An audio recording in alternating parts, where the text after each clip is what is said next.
student here to tell you a story about Akbar and Birbal.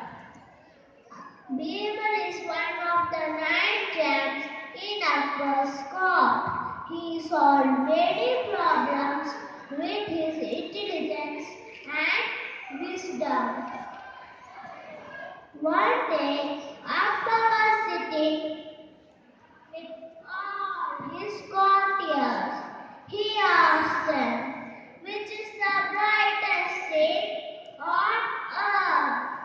Listening to this question, one courtier stood up.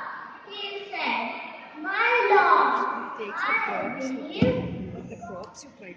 God that is the brightest thing on earth. Then another